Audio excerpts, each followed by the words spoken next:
I would highly recommend to sell your TFSA portfolio when you are moving out of Canada to US, because first of all that would result in additional filing requirements.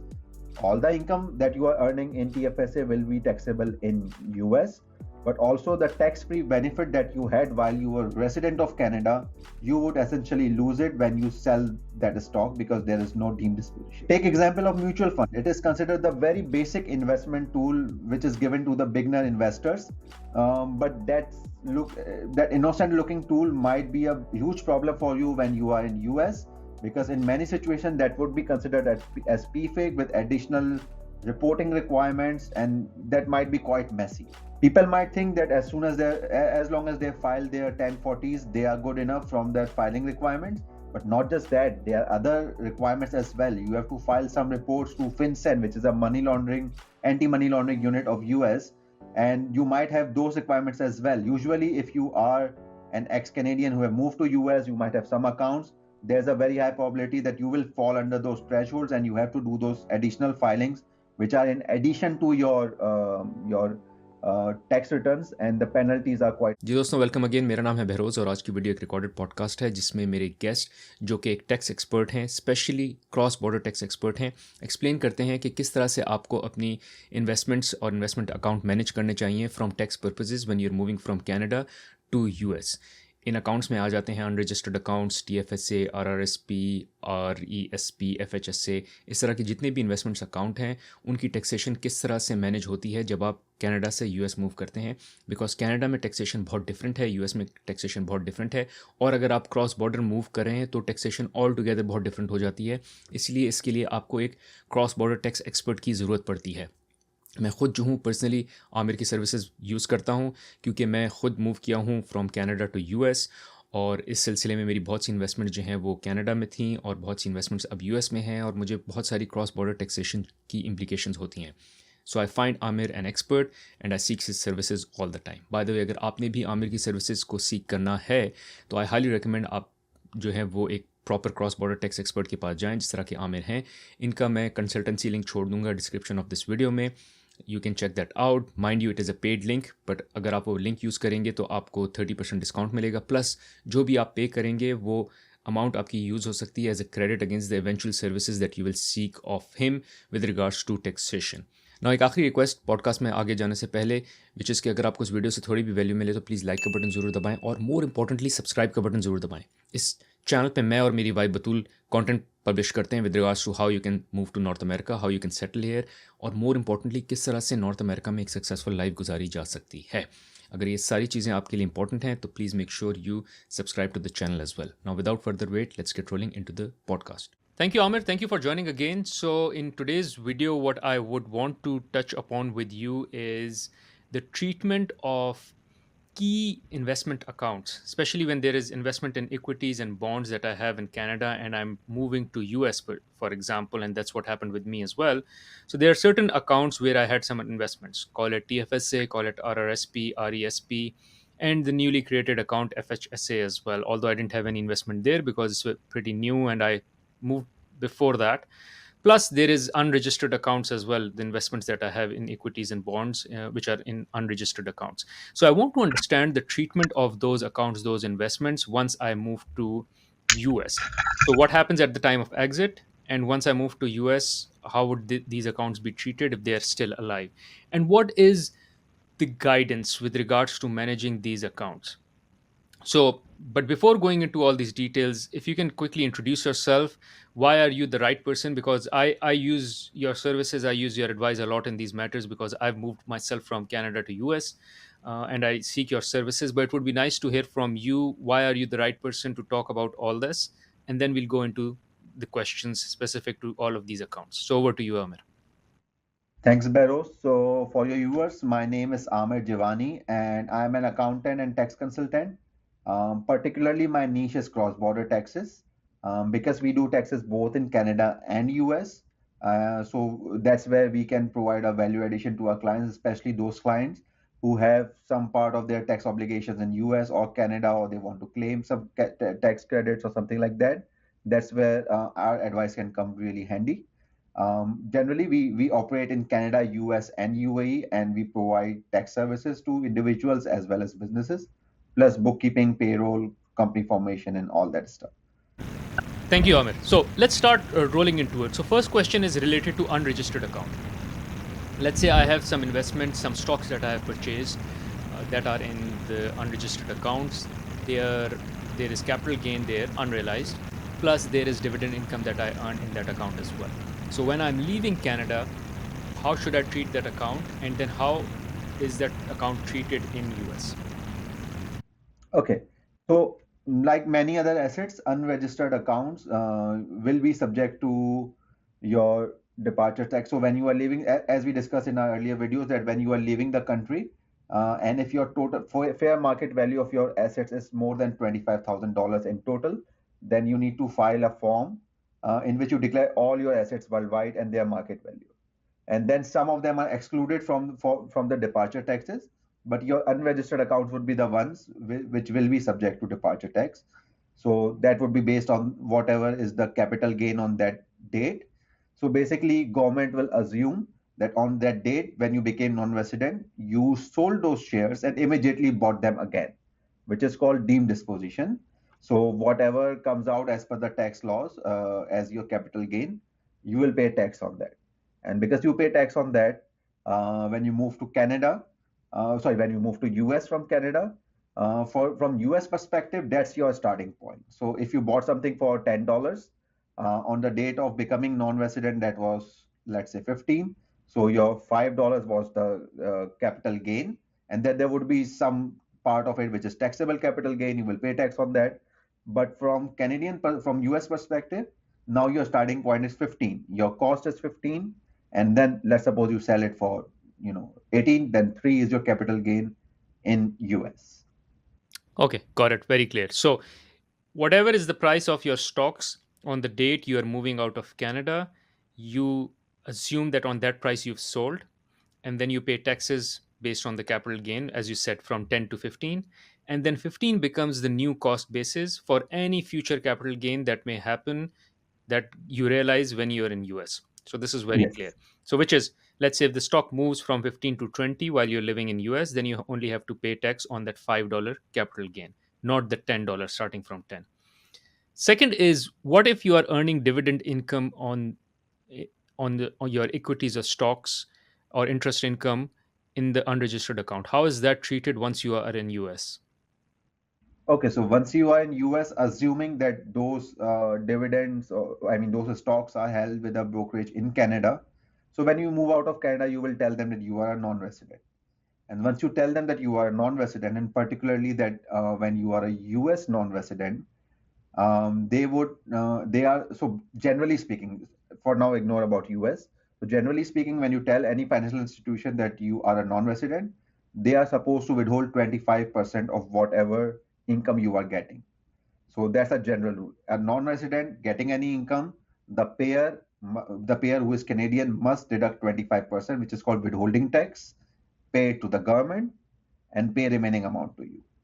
Generally, that's a final liability, and then you are not really required to file any taxes. But if you think you have paid too much and you want to get a refund, and there's some reason that you have paid too much, you can obviously file a return and get the remaining amount back. Um, Specifically in case of US, because there's a treaty and the withholding rate is reduced to 15% for dividends. So if you tell your institution that you are non-resident and you are a US resident, they will ask your details and then they will withhold only 15%. Most of the financial institutions have that capability. But let's suppose if due to whatever reason for somehow they withheld 25%, then you will file a return and you will give this argument. I mean, in that return, you will mention that you are a US resident and your treaty rate is 15%, and then you can get the 10% back. Okay, and this is on side of Canada, but in Oh, US. yeah, sorry. That's Canadian side. US side, that's part of your worldwide income. If you are a US resident or citizen, you need to declare your worldwide income. So again, you will declare that in your tax returns in US. And it won't be a double taxation because eventually the taxes you have paid in Canada on that income will be used as a foreign tax credit. And generally, assuming Canadian tax rate is higher, you might not have to pay anything extra. But theoretically, for whatsoever reason, if your US tax rate is higher for some reason, then you might have to pay extra in US. Amir, thank you for sharing the details on unregistered account. One question I have is, can I trade with my stocks or equities or bonds that I have in my unregistered account? Can I like buy and sell with the money I have? So even if I don't, or maybe I can choose to contribute more in the unregistered account. So can I contribute more in the unregistered account? Plus, can I trade using the money that I have in the unregistered account? No, you can sell for sure, but you cannot buy. And that's a Canadian thing. And most of the brokerage would not even allow you to do it once you tell them you are non-registered. So essentially, if ever I want to buy, I can only buy in US with a US broker. So, but I can sell with the stocks that I have in the Canadian broker. Got it. Got it. Very clear. Okay, let's move into RRSP then. So in RRSP, typically when I invest in RRSP, I get a tax credit. Like I don't pay tax on the amount that I contribute in RRSP in Canada. And then if there are any capital gains that happen, whether realized or unrealized, as long as they are within RRSP, I don't pay any tax on it either. And if there is any dividend income, I don't pay any tax on that dividend income as well, as long as the amount is within RRSP account and I like amount is there and I don't take it out. So what happens when I'm leaving Canada to the value or the investments that I have in the RRSP account, and what happens to those gains unrealized or that dividend income once I move to US? Okay, so before coming to RRSP, a general concept from US perspective. USA has a concept of a trust or foreign grantor trust. So most of these tax deferred or tax advantage investments that we do, RRSP, TFSA, FHSA, they are from US tax perspective, that is an example of a foreign trust, right? So that is something we have to keep in mind in the background, because when we'll discuss that will impact how your US taxes are done. But coming specifically to RRSP, on Canadian side, obviously, it can grow tax free even when you become non-resident. You cannot contribute further once you become non-resident. So it is very important that you make sure that there are no pre-authorized debits or stuff like that going on after you become non-resident, because the penalty is 1% per month and it goes on, right? So and it can be even retrospective if you tell CRA. It happened actually to one of my clients. She told CRA after 10 years that she was a non-resident since 2011. She told that in 2022. um, she had got like $1,000 only once $1,000 deposited into her. In this case, it was TFSA, and then that 1% per month was $100, and for 12 years or 10 years, that came out to be more than $10,000 or $12,000. So that was a huge penalty for her just for that, ignoring that $1,000 were paid out of pre-authorized debit. So it is very important. Well, in that case, we eventually got that removed. But in this case, it is very important that no pre-authorized debit or no contribution once you became non-resident. So it can grow tax-free. You cannot contribute further. Um, and when you take the money out, as I said, that it's generally for non-resident is 25% withholding on the withdrawal, which is your final tax liability. But for US residents, due to tax treaty, it is 15%. There's a possibility it might be a different rate for different countries depending where you are resident. But the general rule is non-residents, 25% they will withhold and 75% they will pay you. No tax return is required unless you want to get some refund or you think you will get some refund. And another important part of that RRSP is that if you have taken a home buying loan within RRSP and you became non-resident, so within 60 days, either you have to pay that loan or in your final tax return, that becomes your income. So you have to consider that either you have to take the cash out or and pay to CRA and pay within your RRSP, or if you don't want to do that, then that will be part of your income and that will affect your taxes or tax planning for that year. So that's the Canadian side. On the US side, the good thing is they also consider, due to Canada-US tax treaty, they also consider it as a tax deferred plan, and there is no taxation until the assets grow within the plan, right? So just like Canada, for on our US tax side as well, we will not have to declare that income. We will not have to pay any tax on that income as long as it stays within the umbrella of RRSP. Previously, US persons who had RRSP, they were supposed to file a form 8891, but now that requirement is removed. The only situation where RRSP will become taxable for you is when you withdraw. And when you withdraw, it would be treated as just like any other income, depending on what was the nature of that income within RRSP. And just like how it would have been treated for an unregistered account, it would be treated like that. So withdrawal is same. While it's growing, it is still tax-free even for US person. But that is on a federal side. So from federal perspective, it's tax-free growth. From state perspective, however, it varies. There are states like New Jersey or California who do not honor who do not recognize US-Canada tax treaty. So because of that, for them, even RRSP is an income and that you need to declare and you need to pay tax on that. So if you are in one of those states, you need to not only consider the federal level state planning, but also federal level tax planning, but also state level tax planning. Right. And can you trade in that account? Like if I have stocks, can I sell? And then with the same money, can I buy now when I'm living in US? But the account is in Canada, it's a RRSP account. So can I trade within the account? Is there any implication or no? If you are trading, that should be okay. I mean, as long as it remains within that. So for example, if I have a web broker account of TD and I have certain funds within that, which is under the RRSP umbrella, obviously I can sell, buy, I can do whatever as long as it remains within RRSP umbrella. And even if you transfer from one institution to another, as long as it is direct transfer, that should be okay. So whatever rules apply in Canada, they remain same even when you move to US.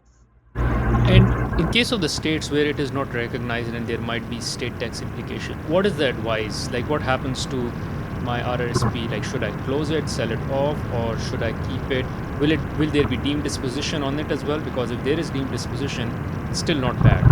But if there won't be deemed disposition, there might be a different treatment altogether. Then I'm not sure if it would be advisable to keep holding it. So any thoughts on that?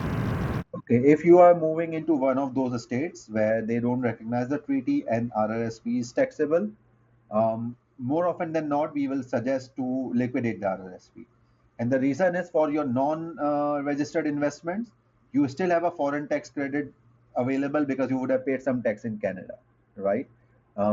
Here it won't have that. So you would have same limitations like you would have, plus it would further complicate the matter when you actually withdraw from RRSP. Because a state level tax you have already paid, and now when you withdraw, you have to pay federal, and then that becomes a bit messy. So generally, we suggest to liquidate it if you are moving to one of those states. And what was the second question? No, this was the question I had. Okay. Now let's move to TFSA. Okay. How is TFSA treated? And again, similar to that, what would be the treatment in Canada, treatment in US, and what is the advice whether to keep it or liquidate it? For TFSA, it's pretty much similar like RRSP from Canadian side. Growth is tax free. You cannot contribute. And when I say you cannot contribute after becoming non-resident, it's the very date that you tell CRA that I became non-resident.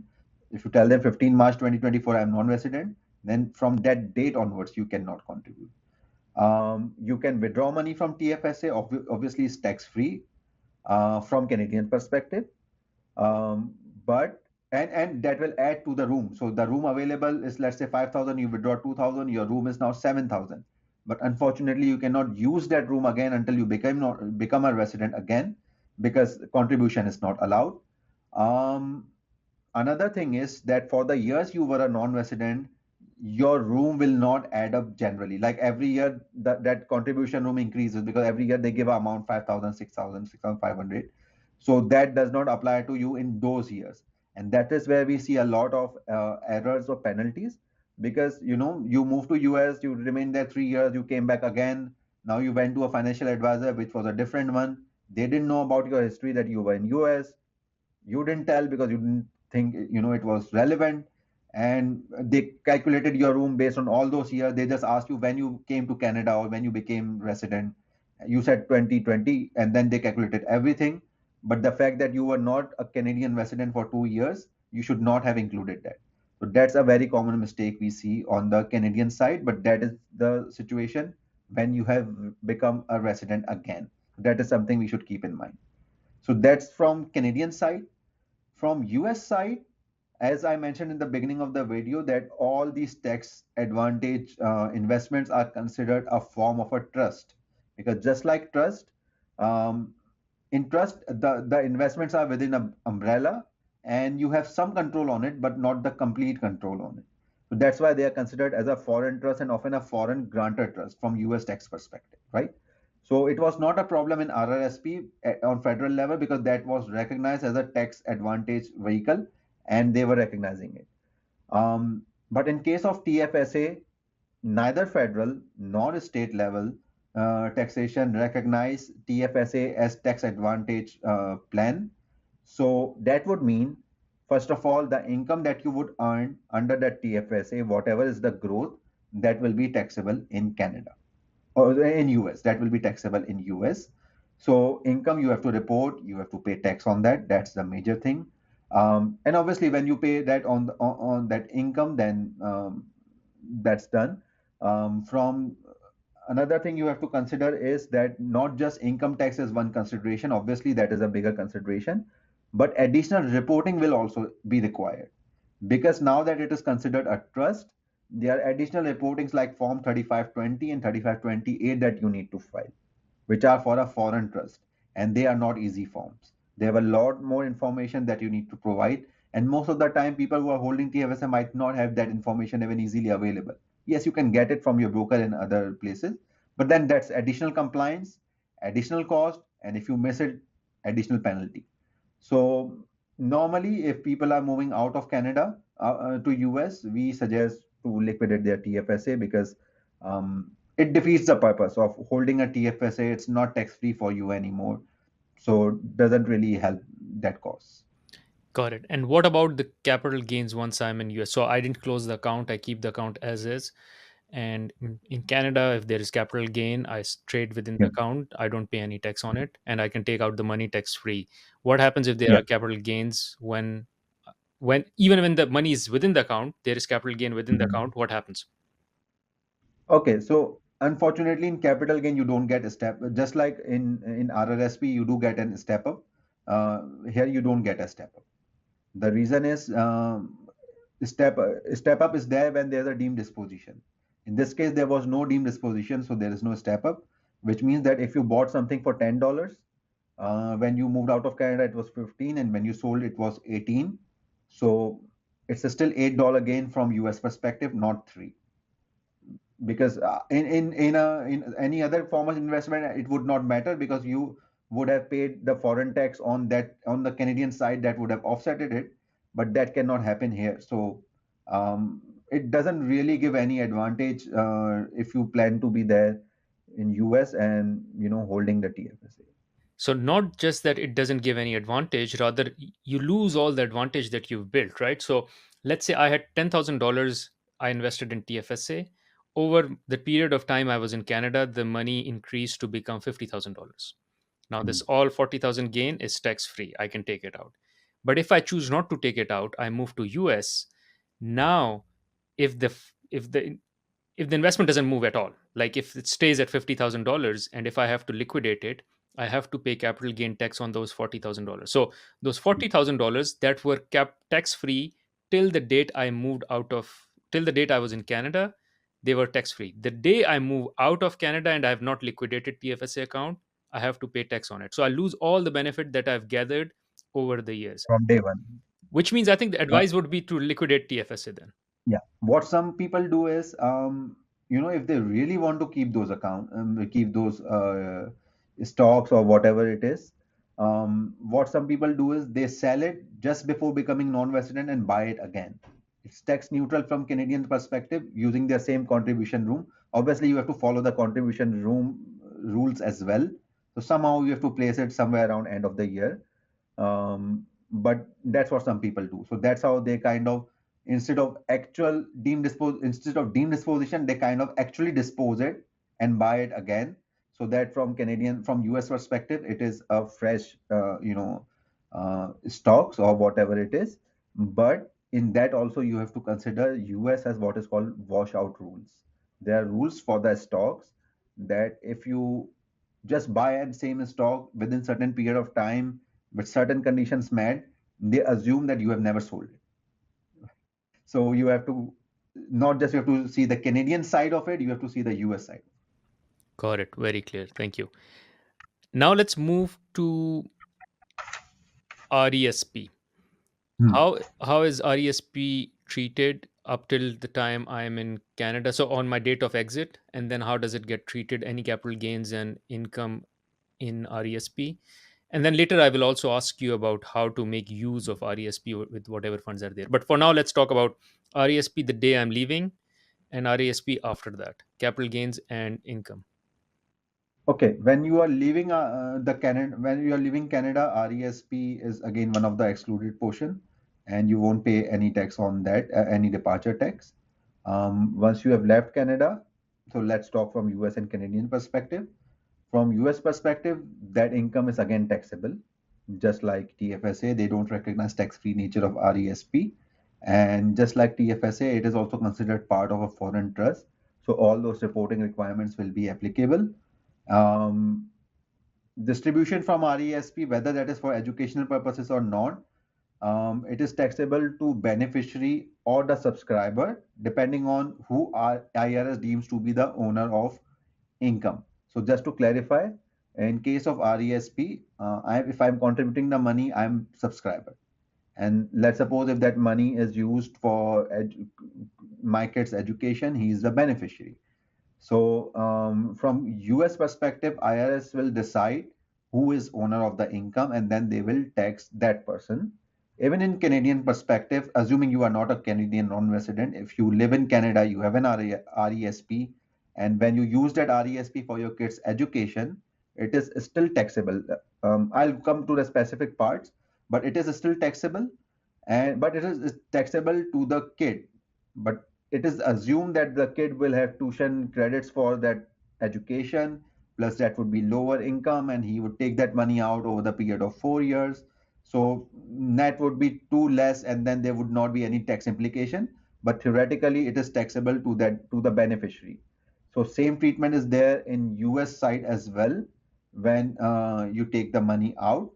Um, but let's go into the components of RESP. So when you put money into RESP and it grows over time and eventually you use it for your kids' education, the money that your kid will take out will have three portions. First of all, it has the money which you put from your pocket, which was your after-tax money. That doesn't get taxed anywhere. US, Canada, resident, non-resident, doesn't matter. It is not taxable. The second portion is government grant that government has given you, right, which is called CESG, or it has some different names. But there's a portion which governments kind of matches your contribution up to certain percentage. That is a government grant portion of your that RESP pool of money. And the third is investment growth. So this government grant and the income growth is called EAP, Educational Assessment Payments. So when you take this portion out, that is taxable to the beneficiary in Canada, and then IRS will decide if that is more relevant to the beneficiary or more relevant to the owner. But it becomes a bit messy when you had an RESP, you move to Canada, you move to US from Canada, and now you think that you want your son to use it. Because one of the requirement to use it and to be considered as its true use is that the person who is using it should use it for the educational purposes, obviously, but that person should also be a resident in Canada, because Canada is going to tax that beneficiary for that EAP portion. If that person is not a resident, Canada cannot tax that beneficiary as an EAP. So if you use that money and that person is not a resident, so then Canada will assume it is a non-educational withdrawal of that income, right? And when it is a non-education withdrawal, it is not only subject to income tax, it is also subject to 20% penalty unless it is transferred to an RRSP. And again, because you are a non-resident, you cannot transfer it to an RRSP. So that really limits your option if you retain your RESP and you are in US.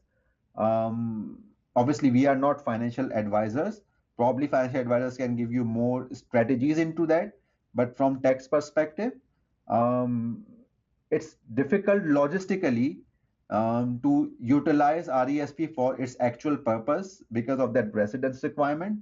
Well, you can meet it, but then it becomes a bit tricky. So that we have to consider. And also we have to consider from US perspective, it is an income which is taxable. It is a trust. So trust requires some additional reporting requirements. So, would you advise that if I plan not to move back to Canada, or I plan not to educate my kids in Canada altogether, then it's best to close it when I'm exiting and not to keep it because it would be of no use and it would be of more pain.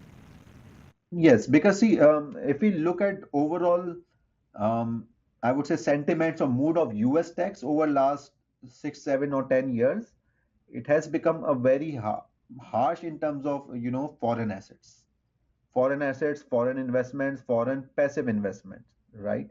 And due to one reason or other, it does affect all these TFSAs and RESPs, and that is going to get worse. Not only in terms of how you can use it, but also additional reportings that you have to do, and they are very harsh penalties when you miss those reportings.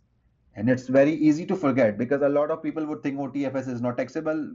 I mean, if you have lived in Canada for 10, 15 years, that's kind of built into your brain that, okay, TFS is not taxable.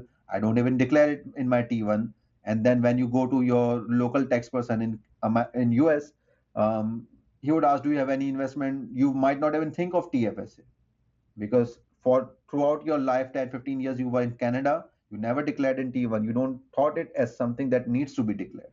So it's very easy to miss that. Got it. Okay, let's move to the last account, which is FHSA. What about that? Okay, so just to give you a background of what FHSA is, it's a new initiative by government to promote or help people save more for those who want to buy their first home, right? So they kind of try to combine the benefits of RRSP and TFSA. So like RRSP, it is tax deductible. Like TFSA, the growth is tax free. But the purpose is you have to buy it is for to buy your first home, and you can use it anytime within the next 15 years. So there is enough flexibility in terms of time. Um, and you can also convert it to your RRSP or TFSA. So it's quite a flexible account till the time you are in Canada. The limit is 8,000 per year, 40,000 lifetime. So if you are in Canada, it's a great way to save money for your house. That will help. But from US side, as soon as you move, you become a non-resident of Canada. By the way, this is a theoretical discussion for now because this just introduced last year, and I haven't come across a person who got FHSA last year and moved to US this year. So maybe in few years we will see those situations where people might change their mind and move to US while they have saved money under FHSA for their first home. So from US perspective, again, just like TFSA or RESP, it is not tax deferred or tax exempt. So that would mean you have to pay tax on that income. And because when you are leaving Canada, you have not paid any deemed disposition on that. And because it is not part of US Canada tax treaty, so eventually you will pay the capital gain if depending on what you have invested in. But if there's a capital gain, you will pay based on the actual cost. So just like TFSA, you would lose that benefit as well. Um, the contribution that you make to FHSA is not tax deductible. It is deductible in Canada, but not in US because they don't recognize that as that tax advantage tool, and earnings are taxable. So again, no benefit as such if you are in US. Okay, got it. Very clear. So, which means again, like TFSA, it's best to liquidate it and close the account as against keeping it and then paying tax on a higher on a lower base with a higher capital gain. That's Got it. true. Thank you. Okay, now let's quickly move into the reporting requirements, which is you did mention a few for each Mhm. different type, TFSA, RRSP, and all. But then there is one wholesome reporting requirement as well, which Yeah, you wanted to call out. So if you can share that as well with us. sure, sure. So besides the reporting requirements which are related to trust, which we mentioned, and reporting requirements related to PFIC. Generally, if you are a US person, doesn't matter whether you came from Canada or wherever you came from, or if you never were a resident or citizen of any other country, you always lived your life in US. But generally, if you have a foreign bank account, and bank account is a very broad definition that doesn't just means a bank account, that's financial account. So which might include your investment accounts, which might include your, crypto wallets, anything like that. So any financial account which you own or where you have a signing authority, right? So you might have a corporation which has the account, and you have a signing authority in that corporation. Most of the situation, there are some exceptions for that signing authority, but generally if you own or you have a signing authority over a financial account which is outside US, so foreign from US perspective, and the cumulative total balance in those accounts cumulative is more than $10,000 any time in the year, that is subject to what is called FBAR reporting, right? And not doing so as penalty in thousands of dollars, like 5,000, 10,000, and onward. It's a big number. So we have to understand that FBAR is not a IRS requirement, right? IRS is the tax body where we pay our taxes. We declare our income, we pay our taxes, right? They're concerned about taxes. FBAR is FinCEN requirement. FinCEN is their money laundering watchdog, which takes care of whether people in our country have money from secure sources or not. There's no money laundering or stuff like that. So just because they are their perspective is money laundering, their penalties are much harsh. They don't want people to miss it, right? But it is one of the most commonly missed reporting because it does not go with your tax return. So if you walk into your, in your neighborhood into a typical, tax office, and you tell them, okay, I need to file my tax return. Here's my W-2, my 1099. They would, take it into, especially in the busy season, they would take information, put in software, run the report. Here is your return. You will file it, and you would think that everything is done. But FBAR is a separate reporting to FinCEN, right? Most of the tax softwares have an option to file that, and tax preparers should ask it, but sometimes they would miss it as well. So that's why if you have that requirement, you need to know, and you need to remind your tax preparer that are you also doing FBAR, or am I supposed to do separately? So FBAR is an important requirement.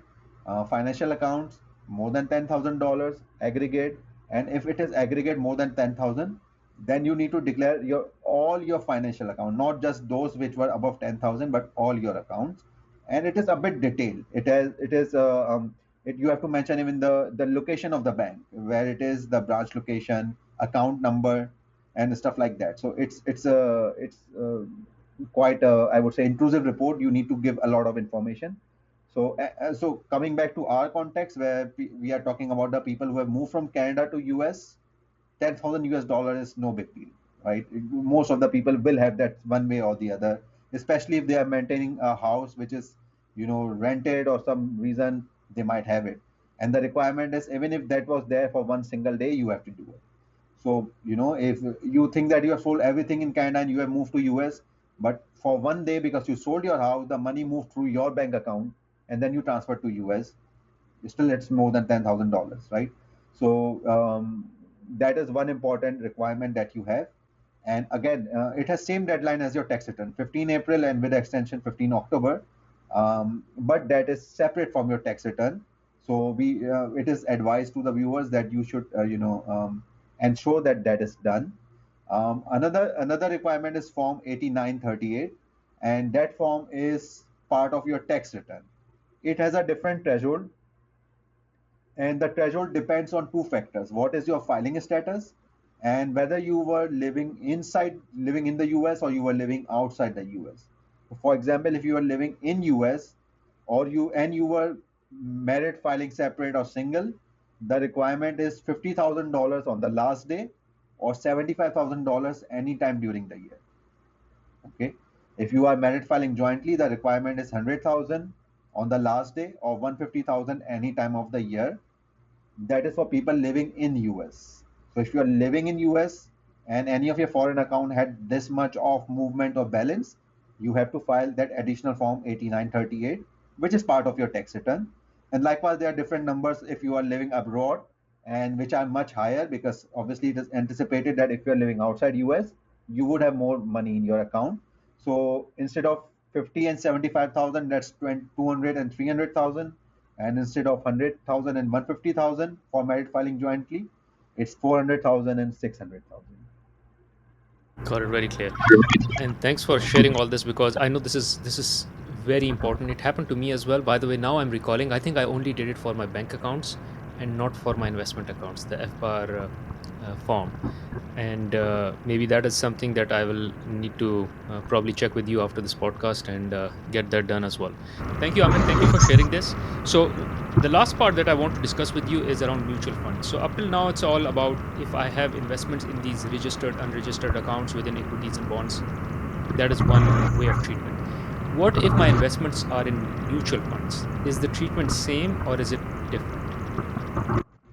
Okay, so mutual fund is more tricky because if you have invested, especially within those RRS, within those TFSA, RESP, or FHSA, if you have invested in a mutual fund, so there's a very high likelihood that that might be classified under US tax law as PFIC, which is a passive foreign investment. So, and that is taxed quite harshly from US tax perspective. Not just taxed quite harshly, there are additional filing requirements as well. And it's very easy to forget, very easy to miss, because we would think that that is the simplest form of investment, which is mutual fund, which is usually, when there's a new investor, the first thing advisor would recommend is to start with a mutual fund. Right? We thought that's a very basic investment. But given the fact it's part of a trust from US perspective within RESP or FHSA or TFSA, and given the fact that within that trust there's an investment into a mutual fund, that somehow gets qualified into PFIC. And so we have to be careful about that. Got it. Thank you, Amit. Thanks for joining and thanks for sharing all this information and knowledge. If anyone wants to seek your services, reach out to you with more questions. I will leave the link on how they can book time on your calendar in the description of this video, and they can check it out. Thank you for joining and thank you for sharing all this knowledge. Okay, thank you.